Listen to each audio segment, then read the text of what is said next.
लातूरच्या अस्मितेची ही लढाई आहे. आदरणीय शिवाजीराव पाटील निलंगेकर साहेब, आदरणीय शिवराज पाटील साहेब, आदरणीय विलासराव देशमुख साहेब, लातूरची अस्मिता आहे. लातूर शहर महानगरपालिकेच्या निवडणुकीची चर्चा या सभेमध्ये झाली. आदरणीय शिवाजी शिंदे सुद्धा आमच्याबरोबर त्या लढ्यामध्ये लातूर शहर महानगरपालिकेच्या निवडणुकीमध्ये खांद्याला खांदा लावून ते लढले.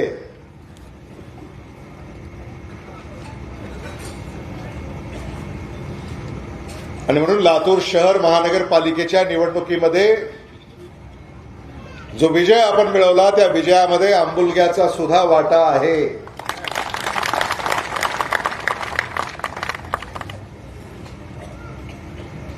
आंबुलग्याचा भूमिपुत्र तिथं माझ्या खांद्याला खांदा लावून लढत होता.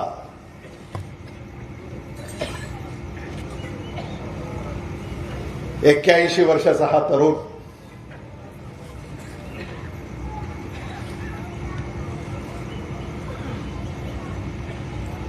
भारतीय जनता पक्षाने काय म्हटलं? आदरणीय विलासराव देशमुख साहेबांची आठवण पुसून टाका. ऐकलं असेल ते.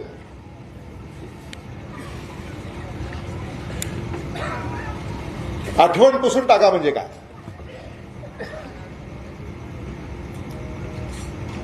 कशी पुसायची आठवण? तेच ना.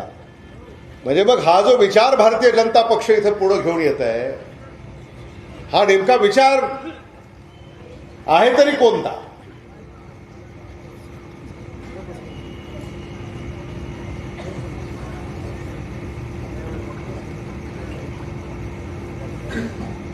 शिवाजी शिंदेना मी सांगू इच्छितो,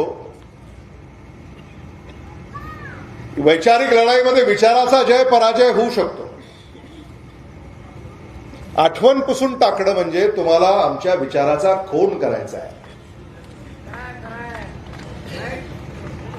जय पराजय नाही. आठवण पुसून टाकणं म्हणजे तुम्हाला आमच्या विचाराचा खून करायचा आहे. ही वृत्ती भारतीय जनता पक्षाची आहे.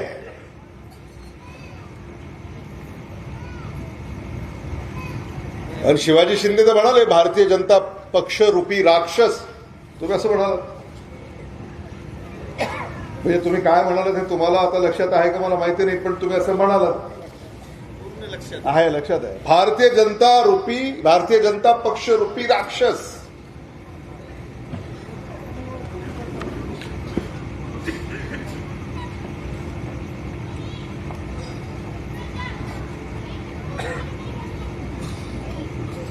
भारताचं, महाराष्ट्राचं, लातूरचं, निलंग्याचं काहीही भलं करता आलं नाही. अनेक मुद्द्यांवर इथे चर्चा झाली. शेतकरी, शेतमजूर,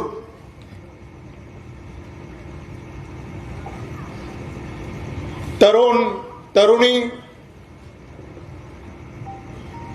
महिला, कुठल्याही घटकाचं समाधान भारतीय जनता पक्षाला करता आलेलं नाही. आजही भारतामध्ये सर्वाधिक शेतकऱ्याच्या आत्महत्या या महाराष्ट्रामध्ये होतात. शेतकऱ्याच्या आत्महत्या सुद्धा भारतीय जनता पक्षाला थांबवता आल्या नाहीत. लातूरमध्ये त्याचं लोड फारसं नाही आहे, कारण लातूरमध्ये जिल्हा बँक कर्ज देते. 0% व्याजदरानं 5 लाख रुपयापर्यंतचं कर्ज अशोकराव आपली बँक देते. तुम्हाला मला सांगितलं पाहिजे की 0% व्याजदरानं 5 लाख रुपयापर्यंतचं कर्ज देणारी जगातली एकमेव बँक जर कुठली असेल तर ती लातूर जिल्हा बँक. जगातली. तुमच्या मुलीचं लग्न असेल शेतकऱ्याच्या तर त्याला कर्ज आहे.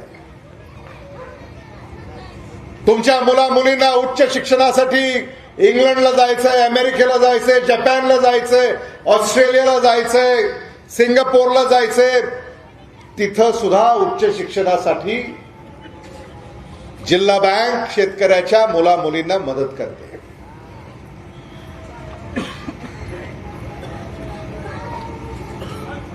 म्हणून आज लातूर जिल्ह्यातला शेतकरी आपल्या पायावर उभा आहे. सहकार या ठिकाणी मजबूत केलं. मांजरा परिवारानं कारखाने उभे केले.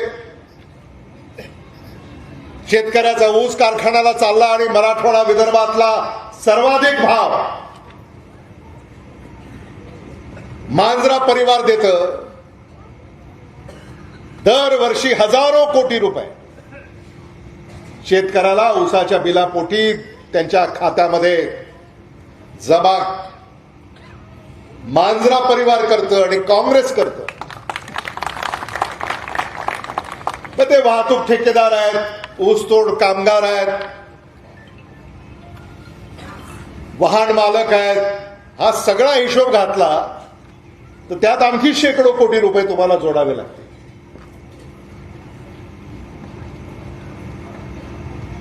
या जिल्ह्याला खऱ्या अर्थानं प्रगतीच्या मार्गावर नेण्याचं काम कोण केलं असेल तर ते काँग्रेसनं केलं. आणि म्हणून या जिल्हा परिषद पंचायत समितीच्या निवडणुकीमध्ये तुम्हाला कामाची माणसं निवडून द्यावी लागतील. निलंग्याच्या आमदाराचं भाषण मी काल परवा ऐकलं.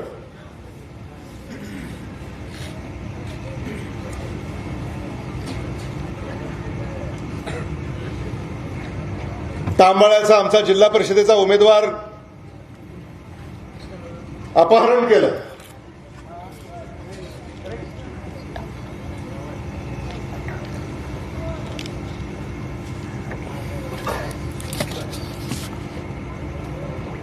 अंजली चौधरी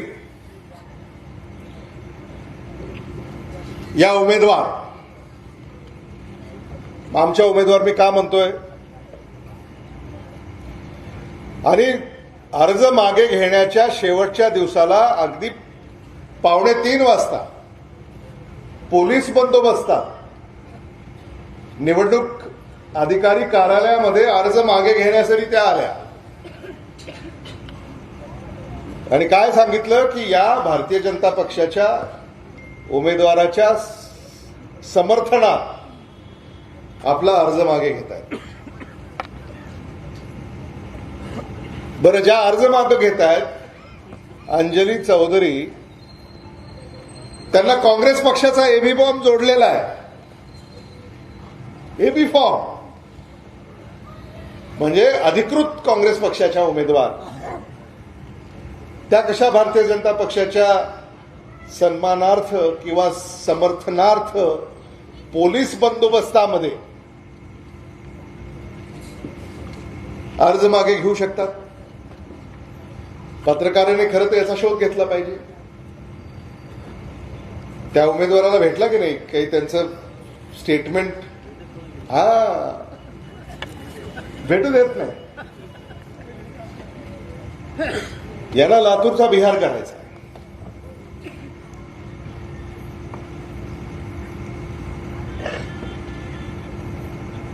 आणि ते कुठेतरी निलंग्याच्या आमदारांना ऐकलं असेल आणि मग निलंग्याच्या आमदारांनी दुसऱ्या कुठल्या तरी सभेमध्ये हे अमित देशमुख असं म्हणतात की भाजप लातूरचा बिहार करतंय, तुम्हाला काय म्हणायचं? त्यांनी असं सांगितलं की लातूरमध्ये ड्रग्ज सापडत आहेत, त्याच्यावर अमित देशमुखांनी बोललं पाहिजे. अमित देशमुख त्याच्यावर अगोदरच बोलले, पण लातूरमध्ये ड्रग्ज सापडत आहेत हे निलंग्याच्या आमदारांनी महाराष्ट्राच्या मुख्यमंत्र्याला आणि गृहमंत्र्यांना देवेंद्र फडणवीसांना विचारलं पाहिजे की लातूरमध्ये ड्रग्ज कसे सापडत आहेत. गृह खातं कुणाकडे आहे? पोलीस कुणाकडे आहे? दिशाभूल करायची. आणि इथे नगरपालिकेच्या निवडणुका जिंकल्या वाटतो, तिथे एक सभा होती. त्या सभेमध्ये सांगितलं नगरपालिका तर मी जिंकणार, पण लातूर महानगरपालिका सुद्धा मी जिंकणार, नाही तर मी मर्द नाही म्हणाले. असं काढून बघा,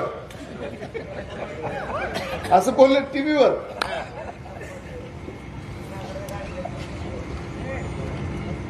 आता लातूर शहर तर तुमच्या आशीर्वादानं काँग्रेस जिंकलं. बरं, लातूर शहरामध्ये इथं उपस्थितांपैकी किती लोकांचं येणं जाणं आहे, वावर आहे, हात वर करा बरं. लातूर शहरात बरं, लातूर शहरात तुमच्या किंवा तुमच्या पाहुण्याचं घर आहे अशा लोकांनी हात वर करा बरं. पंकज सगळे माझेच माणसं दिसत आहेत. हा, तुमचे कुठे आहेत? सगळे माझेच दिसतात.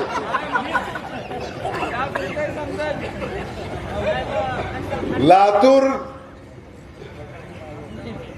आणि तिथं येऊन फलक लावले, काय म्हणते लातूर? हात म्हणते लातूर. का म्हणते आंबुलगा? हात म्हणते आंबुलगा. काय म्हणते निलंगा? हात म्हणते निलंगा.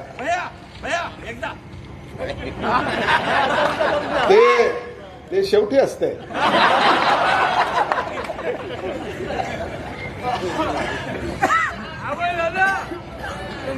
त्यामुळं इथल्या स्थानिक आमदारांनी फक्त दिशाभूल केली. मी डॉक्टर भातांब्रेंच्या शिरोळंतपाळमध्ये गेलो, पुन्हा जवळगाला गेलो, देवणीमध्ये. तिथेही आमदारांनी सांगितलं म्हणे की शिरूर आनंदपाळला रेल्वे येणार आहे. सांगितलं का? कुठे कुठे येणार आहे? शिरूर आनंदपाळला रेल्वे येणार आहे, देवणीला रेल्वे येणार आहे, इथे येणार आहे का? म्हणजे इथं आंबुलग्याला सुद्धा स्टॉप.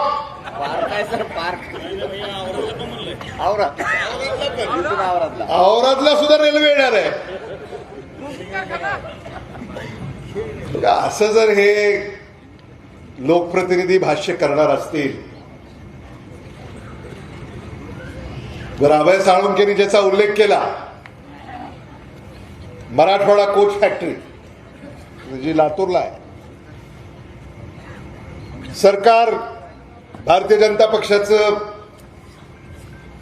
निलंग्याचे पालकमंत्री त्या काळामध्ये, एवढा मोठा प्रकल्प लातूरला मंजूर झाला. लातूरला मंजूर झाला तर त्याचं स्वागतच केलं आम्ही त्याही वेळेला. तर मी विचार करत होतो, सरकार भाजपचं, पालकमंत्री निलंग्याचे. आम्ही म्हणले हे रेल्वे कोच फॅक्टरी निलंग्याला काही घेऊन जात नाही, प्रश्न पडतो ना. म्हणजे तुम्ही जिथं आमदार आहात, ज्या विधानसभेमध्ये तुम्ही आमदार आहात, तिथं का नाही घेऊन गेला तुम्ही? मला प्रश्न पडला. आणि मग नंतर मला लक्षात असं आलं की रेल्वे कोच फॅक्टरीसाठी रेल्वेचे रूळ लागतात, आणि रेल्वेचे रूळ हे लातूरलाच आहे.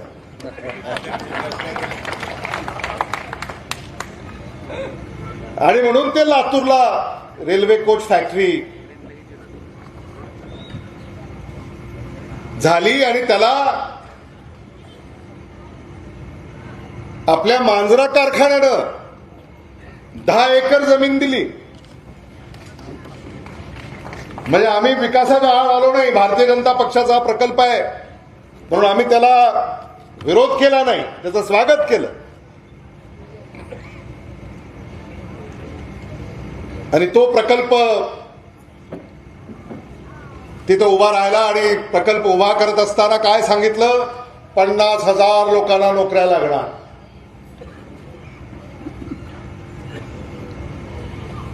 आता प्रधानमंत्री जेव्हा 2 कोटी म्हणतात तेव्हा पालकमंत्र्याला किमान 50,000 तर सांगावं लागेल. आंबुलग्याचे किती लागले सांगा बरं, हात वर करा. एक तरी आहे का? हा, एकही नाही आंबुलग्याचा. म्हणून तुम्ही हे पक्क ध्यानात ठेवा ही सगळी धूळफेक आहे, फेकाफेकी आहे.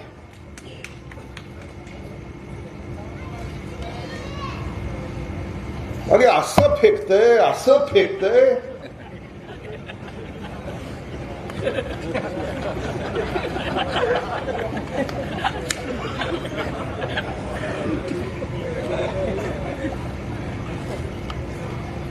लातूरला आलं होतं, लातूरकरांनी वाट लावून दिलं परत. आता इकडेच हिंडताय तसं ऐकलं मी. इकडेच पंकज मला सांगत होते गल्ली बोळा, यांच्यापासून सावध राहा. यांनी काय केलंय हो, 10 वर्ष भारतीय जनता पक्षाचं सरकार आहे. लातूर जिल्ह्यामध्ये यांना जिल्हा रुग्णालय उभं करता आलं नाही. काय गप्पा मारतात हे. जिल्हा रुग्णालय ज्याची चर्चा होते, जिल्ह्यामध्ये 10 तालुके आहेत. त्या 10 तालुक्यातल्या सामान्य माणसाला उपचारासाठी, औषधासाठी जिल्हा रुग्णालय जे लागतं ते भारतीय जनता पक्षाला उभं करता आलं नाही. त्याचा पाठपुरावा आम्हीच करतोय. आणि काय गप्पा मारा. निलंगा विधानसभेमध्ये सुद्धा ज्या मूलभूत गरजा किंवा ज्या मूलभूत व्यवस्था उभ्या राहिल्या त्या आदरणीय शिवाजीराव पाटील निलंगेकर साहेबांनी उभ्या केल्या, काँग्रेसच्या उभ्या केल्या.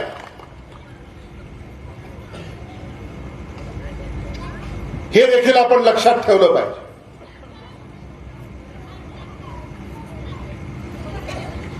गुत्तेदारी, टक्केवारी, कमिशन, ठेकेदार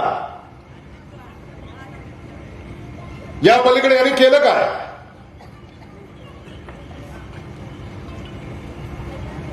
ही नाही आदरणीय शिवाजीराव पाटील निलंगेकर साहेबांची परंपरा.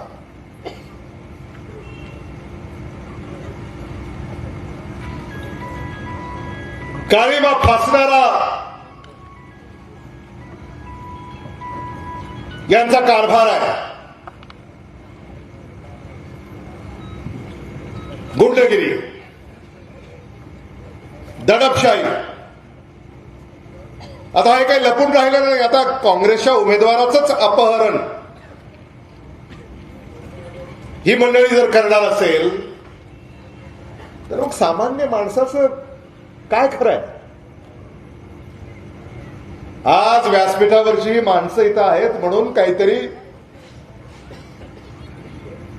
सुरक्षा आहे तुम्हाला. एखाद्यावर अन्याय होत असेल तर त्याला वाचा फोडण्यासाठी आमचे हे सगळे नेते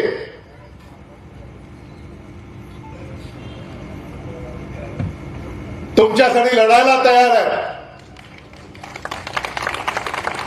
आणि खरं म्हणजे आंबुलग्याच्या बद्दल आमची कसली तक्रार नाही, कारण आंबुलगा काँग्रेसच्या पाठीशीच खंबीरपणे उभं राहिलेलं आहे. लोकसभा असो, विधानसभा असो, काँग्रेसला तुम्ही मताधिक्य दिलंय. आम्ही इथं आलोय तुमच्याकडं एवढंच सांगण्यासाठी जिल्हा परिषद आणि पंचायत समितीच्या या निवडणुकीमध्ये तुम्हाला संधी चालून आलेली आहे न्याय निवाडा करायची. लोकप्रतिनिधींचा तुम्ही कारभार पाहिलाय, काळाकुट्ट असा कारभार आहे.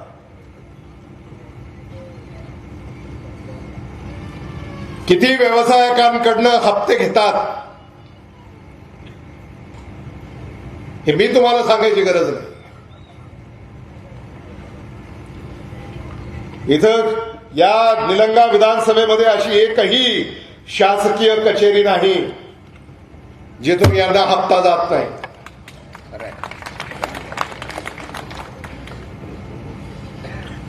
ही हफ्तेखोरी बंद करावी लागेल, कमिशनखोरी बंद करावी लागेल. हा सगळा तुमचा पैसा आहे. तुम्ही असा विचार करत असाल आपल्याला काय फरक पडतो, असं नाही. तो भुर्दंड तुम्हाला सोसावा लागतो. हे सामान्य माणसानं ओळखलं पाहिजे. तो अधिकारी जेव्हा हप्ता देतो तेव्हा तो कुठून काढणार? तो तुमच्याकडनं वसूल करणार. तुमचा कागद एखाद्या शासकीय कचेरीमध्ये गेला तर तिथे वजन ठेवल्याशिवाय तो कागद पुढे सरकत नाही. आज अभय साळुंके जे म्हणाले की जिल्हा परिषद पंचायत समितीमध्ये भ्रष्टाचार होऊ देणार नाही, भ्रष्टाचाराला फुल स्टॉप. अभय साळुंके, मोठी जबाबदारी तुम्ही स्वीकारलेली आहे, आव्हान स्वीकारलेस, काम सोपं नाही.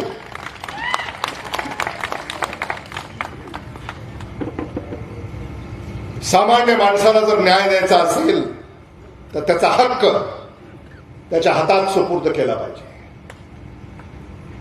कधी असं ऐकलं होतं का हफ्तेखोरी आदरणीय शिवाजीराव पाटील निलंगेकर साहेबांच्या काळामध्ये, आदरणीय शिवराज पाटील साहेबांच्या काळामध्ये, आदरणीय विलासराव देशमुख साहेबांच्या काळामध्ये? असं कधी नव्हतं. हे का घडतंय? या ज्या व्यवस्था आहेत, या व्यवस्था जोपर्यंत तुम्ही बदलणार नाही तोपर्यंत तुमची अवस्था बदलणार नाही.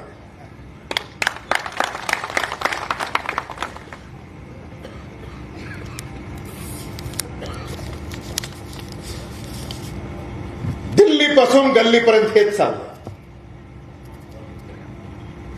कर भरमसाठ वाढत चाललेले आहे.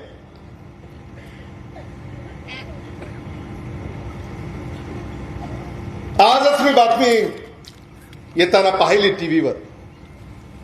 केंद्र सरकार, राज्य सरकारनं आता अर्थसंकल्पामध्ये 20% कपात करण्याचा निर्णय घेतलेला आहे.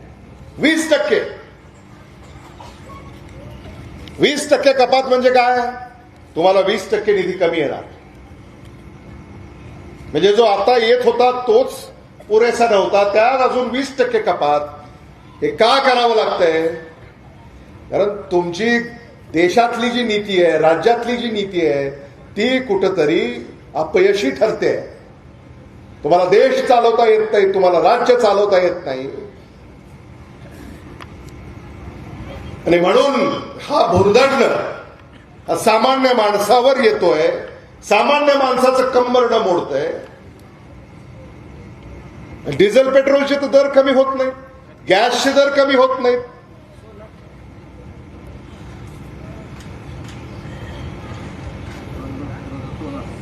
सोन्याचे दर कमी होत नाहीत, चांदीचे दर कमी होत नाहीत. कालच खूप वाढले,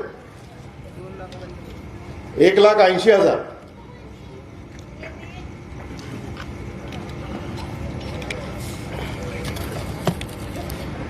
डॉक्टर मनमोहन सिंग या देशाचे पंतप्रधान होते. शेतकऱ्याचं कर्ज माफ केलंच ना, आठवतं का तुम्हाला? 70,000 कोटी रुपयाचं कर्ज आदरणीय शरद पवार साहेब, आदरणीय विलासराव देशमुख साहेब, आदरणीय सोनिया गांधी, आदरणीय मनमोहन सिंग यांनी माफ केलं. महाविकास आघाडीचं सरकार जेव्हा आलं, आम्ही त्या मंत्रिमंडळामध्ये होतो.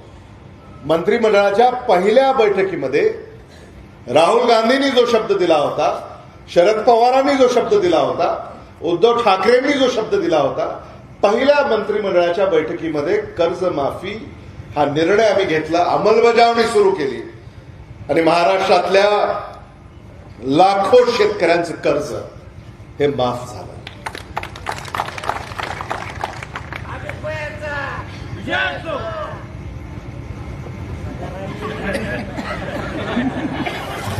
कसा आहे आपला प्रमुख पाहुणा?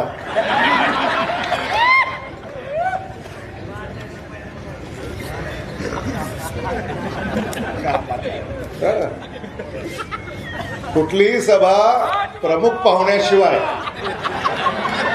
त्याला रंगच येत नाही. जमलं टी शर्ट विशर्ट घातलाय माझा, छातीवर हात आहे, क्या बात है.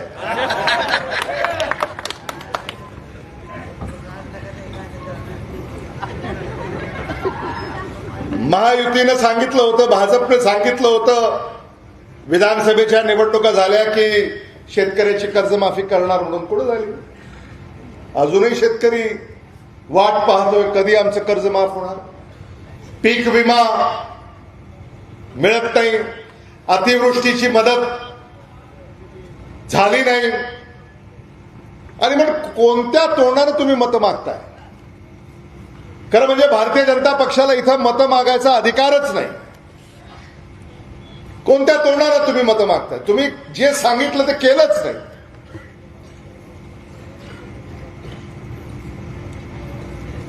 रोजगार मेळावा घेतला लातूरमध्ये, नमो रोजगार मेळावा. आता त्या रोजगार मेळाव्यामध्ये निलंग्याच्या आमदारांनी पुढाकारांनी म्हणून तो रोजगार मेळावा घेतला. इथल्या किती बेरोजगारांना तिथं नोकरी लागली सांगा बरं? आहे का कोणी? पंकज सर्कलमध्ये सुद्धा विचारून घ्या, 1-2 दिवसात विचारून घ्या. लातूरमध्ये भला मोठा मेळावा घेतला, नमो रोजगार मेळावा वगैरे. ते सगळं तामझाम, जाहिराती, मंडप, भाषण, शपथा, पुन्हा येणार नाही वगैरे वगैरे सगळं झालं. एकालाही नोकरी लागलेली नाही. दिशाभूल, धूळ पेक, भूल थाप, या पलीकडे या मंडळीनं कधीही काहीही केलेलं नाही. अहो, ज्यांना निलंग्याची बेकारी दूर करता आली नाही, ज्यांना शिरूर अनंतपाळची बेकारी दूर करता आली नाही, ज्यांना देवणीची बेकारी दूर करता आली नाही, ज्यांना आंबुलग्याची बेकारी दूर करता आली नाही, ते कोणत्या तोंडाने मतं मागताय?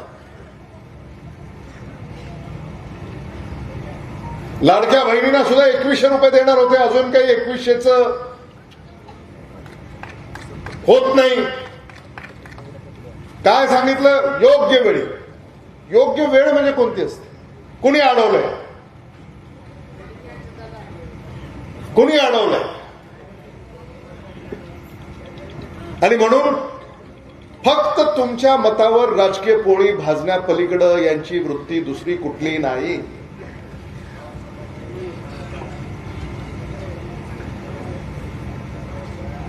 लाडक्या बहिणींना सुद्धा मी हे सांगू इच्छितो की ही योजना सरकारची आहे, कुठल्या पक्षाची नाही. भारतीय जनता पक्षाचे कार्यकर्ते येत असतील की मतदान कमळाला करा, नाही तर तुमचं हे बंद होईल, त्या धमक्याला भीक घालू नका.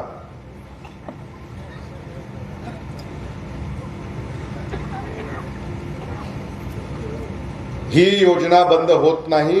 आणि ज्या लाडक्या बहिणी या योजनेपासून अजूनही वंचित असतील त्यांना देखील येणाऱ्या काळामध्ये या योजनेचा लाभ पंकज शेळकेच देणार.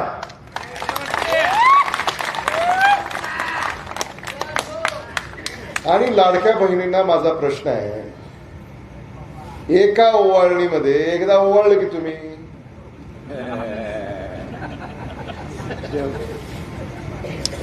नाही का? आता एका ओवाळणीमध्ये हे किती वेळा ओवाळून घेणार आहेत? किती वेळा ओवाळून घेणार आहेत एका ओवाळणीत? तुम्ही देखील थोडासा विचार करा. आणि मी नाही का लाडका भाऊ तुमचा? मी नाही का? अशोक भैया नाहीत का? अभय नाही का? पंकज नाही का? त्यामुळं माता भगिनींना सुद्धा माझी अशी कळकळीची विनंती आहे की जे आपलं काम करणार आहेत, आपल्याला न्याय देणार आहेत, आपल्या मुलाबाळाची काळजी वाहणार आहेत, आपल्या आंबुलग्याचं, निलंग्याचं, लातूरचं हित जोपासणार आहेत, अशाच माणसांना आपण शक्ती दिली पाहिजे. काही स्थानिक मुद्दे सुद्धा आमच्यापर्यंत आलेले आहेत. ही स्थानिक स्वराज्य संस्थेची निवडणूक आहे, त्यामुळं आंबुलगा गावातील बसस्टँड पासून पुण्यश्लोक अहिल्या देवी होळकर सभागृह व येथून ग्रामपंचायत कार्यालयापर्यंतचा रस्ता करणे, आंबुलगा येथे सर्व समाजासाठी एक सांस्कृतिक सभागृह बांधणे, खेळासाठी क्रीडांगण व व्यायामशाळा, मुलगा ते नदीवाडी कच्चा रस्ता झाला आहे त्याचे डांबरीकरण करणे, मुलगा ते होसूर रस्ता खराब झाला आहे तो लवकर दुरुस्त करावा, अंबुलगा ते शिऊर व अंबुलगा ते आनंदवाडी रस्त्याचे डांबरीकरण करावे, प्राथमिक आरोग्य केंद्र येथील इमारतीची पडझड झाली आहे ती इमारत नवीन करणे, धनेगाव धरणापासून ते अंबुलगा गावापर्यंत पिण्याच्या पाण्याची पाईपलाईन करणे, अंबुलगा सर्कल मध्ये गावाअंतर्गत रस्ते व नाल्या करणे आणि अंबुलगा सर्कल मधील नदीकाठच्या गावातील शेतकऱ्यांच्या जमिनी खरडून गेल्या आहेत त्यांना शासनाचे तुटपुंजे अनुदान जे मिळाले आहेत त्याच्यामध्ये अधिक मदत शासनाद्वारे करण्याची मागणी या ठिकाणी केलेली आहे. पंकज हे तुमच्यासाठी आहे. या स्थानिक मुद्द्यांवर सुद्धा आम्ही इथं चर्चा करतोय. शेवटी दिल्ली मुंबईचं लातूरचं बोलून काही तुमचं भागणार नाही. अंबुलग्याचं बोलावं लागेल, अंबुलगा पंचकृषीचं बोलावं लागेल आणि हे सगळं नीट नेटकं करण्यासाठी जिल्हा परिषदेला आणि पंचायत समितीला आम्ही उमेदवार उभे केलेले आहेत. हे उमेदवार प्रामाणिक आहेत, गुणवंत आहेत, पारदर्शक आहेत, लोकाभिमुख आहेत. असे हे उमेदवार जेव्हा इथून निवडून जातील, जिल्हा परिषद ही मिनी मंत्रालय आहे. मुंबईमध्ये मंत्रालय, लातूरमध्ये मिनी मंत्रालय. हजारो कोटी रुपयाचा निधी लातूर जिल्हा परिषदेमध्ये येतो, शेकडो कोटी रुपयाचा निधी निलंगा पंचायत समितीमध्ये येतो आणि हा निधी तुमच्या दारापर्यंत आणायचा असेल तर इथला जो निवडून उमेदवार जाईल तो काँग्रेसचा असला पाहिजे, हाताचं चिन्ह त्याचं असलं पाहिजे. तर लातूर शहरामध्ये कौन बनेगा महापौर झालं. आता महापौर कोण होणार आहे 3-4 दिवसात सांगतो तुम्हाला. पण आता जिल्ह्यामध्ये कौन होगा जिल्हा परिषद का अध्यक्ष,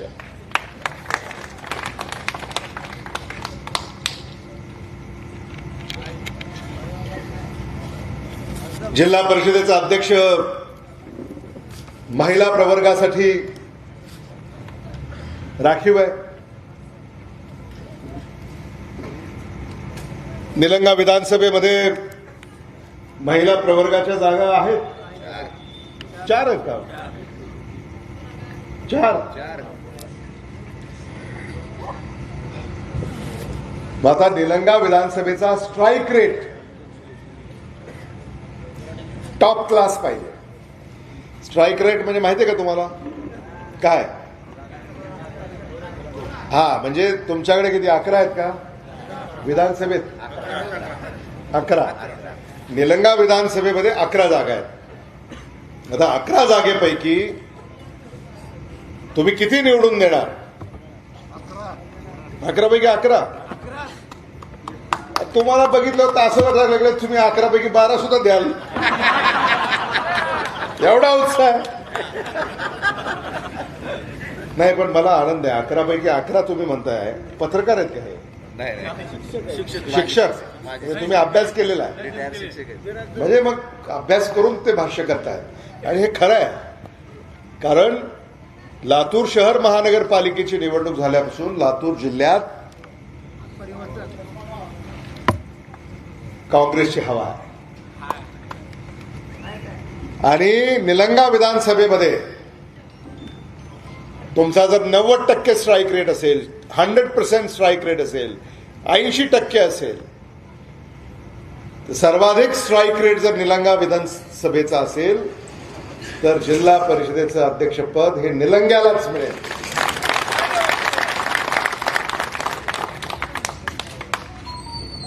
हे पक्क लक्षात ठेवा. मेरिटवर आम्ही निर्णय घेतो. तसं लातूर शहर विधानसभेमध्ये 4च आहेत जिल्हा परिषदेच्या जागा. 4. आता 4 पैकी 4 तर निवडून आणणारच की हो. आहे का काही शंका?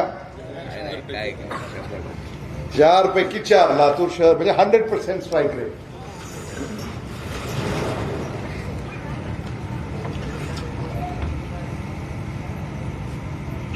लातूर ग्रामीण मध्ये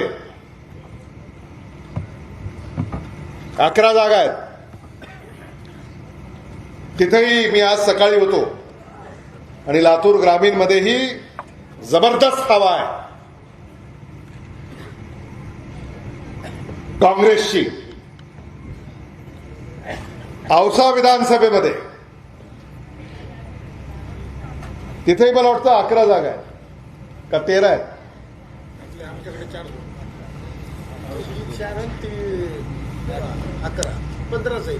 11 ना? 15 नाही विधानसभेत 11. नाही औषधातल्या बहुतेक 6, एक भादा तिकडे गेली. आपल्याकडे 8 आणि 4 12 8 सोडून आणि 4 12 औषधामध्ये 12 तिथेही काँग्रेसची हवा आहे. आणि म्हणून आता काँग्रेसचा झेंडा लातूर जिल्हा परिषदेवर फडकवण्यापासून कुणीही रोखू शकत नाही. पंकज शेळकेने आपल्याला इथून निवडून द्यायचंय. नागार्जुन आहे तसं मी ऐकलं आज. हे तुम्हाला वाटतंय का अभयला वाटतंय नेमकं काय? होय चक्रधर कोणाला वाटतं? तुम्हाला वाटतंय का सर? वहिनी तुम्हाला वाटतंय का? वहिनी नाही म्हणतात त्या नाही म्हणत तुम्हालाच वाटतं. अशोकरावनी पण सांगितलं. हा काय ती स्टाईल आहे?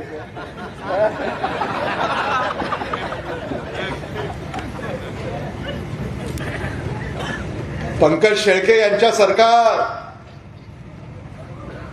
एक उच्च शिक्षित धडाडीचा कर्तव्यदक्ष कर्तृत्वान असा उमेदवार या आंबुलगा जिल्हा परिषद गटामध्ये काँग्रेस आघाडीने दिलेला. आघाडी का म्हणतोय मी? कारण शेतकरी संघटना आपल्या बरोबर आहे, राजू शेट्टींची शेतकरी कामगार पक्ष आपल्या बरोबर आहे, राष्ट्रीय समाज पक्ष आपल्या बरोबर आहे, ओबीसी बहुजन आघाडी आपल्या बरोबर आहे आणि वंचित बहुजन आघाडी बरोबर सुद्धा लातूर नंतर काही गटागणामध्ये सुद्धा आघाडी ही झालेली आहे. आणि म्हणून काँग्रेस आघाडीचे उमेदवार पंकज शेळके यांना भरभरून आशीर्वाद आपण दिले पाहिजे. आणि लातूर जिल्हा परिषदेमध्ये मिनी मंत्रालय, जिल्हा परिषदेचा अध्यक्ष म्हणजे मुख्यमंत्री, जिल्हा परिषदेचा उपाध्यक्ष म्हणजे उपमुख्यमंत्री. वेळ आहे की अजून 6 मिनिटं आहेत आणि तुम्ही कॅमेरा बंद केला की अजून 10 मिनिटं.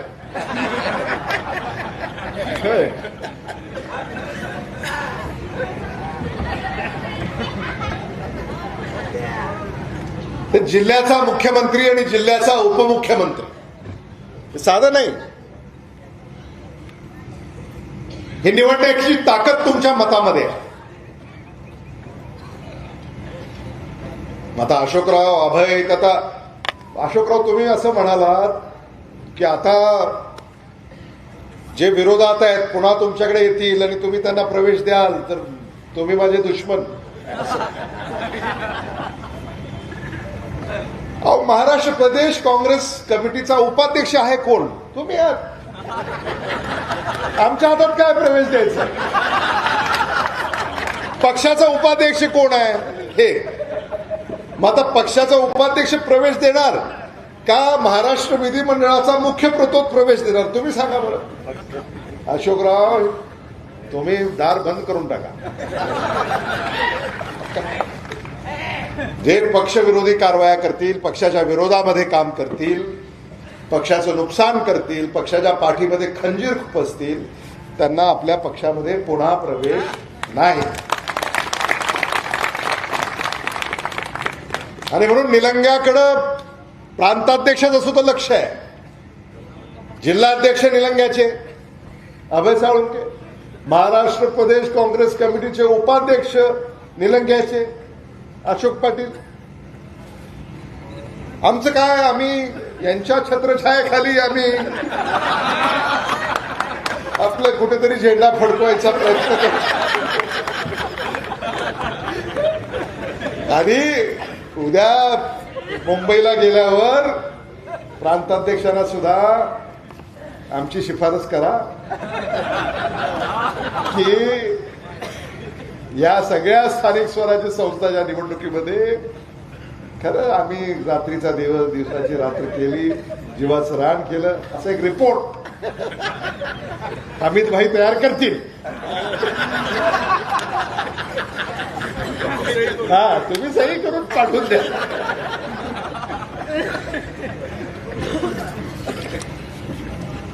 कसं आहे, आज मला अशोकराव म्हणाल तुमचं निलंग्यावर खूप लक्ष आहे असं तुम्ही म्हणालात मला मगाशी. खरं म्हणजे मी निघालोय, मला तुम्हाला बरोबर घेऊन जायचं म्हणून मी इथं आलो.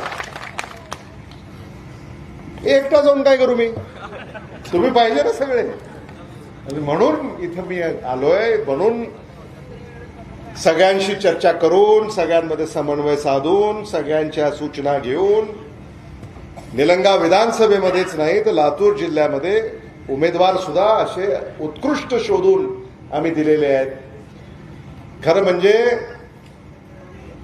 हे जे उमेदवार आहेत हेच आपल्या विजयाचे शिल्पकार असणार आहेत.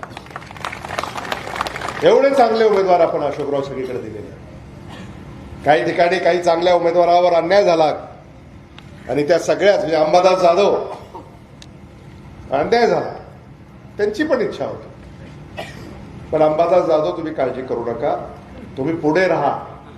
काँग्रेस आघाडीच्या उमेदवाराला निवडून आणण्यामध्ये तुमचा यथोचित सन्मान आम्ही केल्याशिवाय राहणार. अशोकरावची शिफारस राहील त्याला. असे अनेक आमचे सहकारी आहेत. आणि डॉक्टर अरविंद भातांब्रे, तुम्हाला आता महेश देशमुख आहे, महेश देशमुख तुम्हाला मी सांगू इच्छितो की तुमचं भवितव्य उज्ज्वल आहे. तुमचं वय काही फार झालेलं नाही. किती आहे वय? 36, काहीच नाही. 81. 36 ते 81 मध्ये काय होऊ शकतं, काय काळजी करू. इथली सर्कलची धुरा तिकीट कटून सुद्धा विठ्ठलराव पाटील घेतोय. हो हो, विठ्ठलराव पाटील, विठ्ठलराव तुमचे खरंच मी आभार मानतो. हे सगळेच शेवटी हे का लढतायत, कारण त्यांना बदल घडवायचा आहे.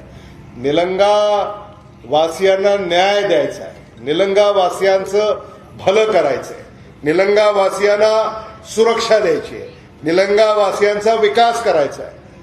यासाठी आम्ही सगळे काँग्रेसचा झेंडा घेऊन या लढाईमध्ये उतरलेले आहोत. आणि म्हणून हे जे सगळे उमेदवार आहेत एखाद्या ठिकाणी एकापेक्षा जास्त इच्छुक असतात आणि म्हणून तिथं अनेकांची मतं घेऊन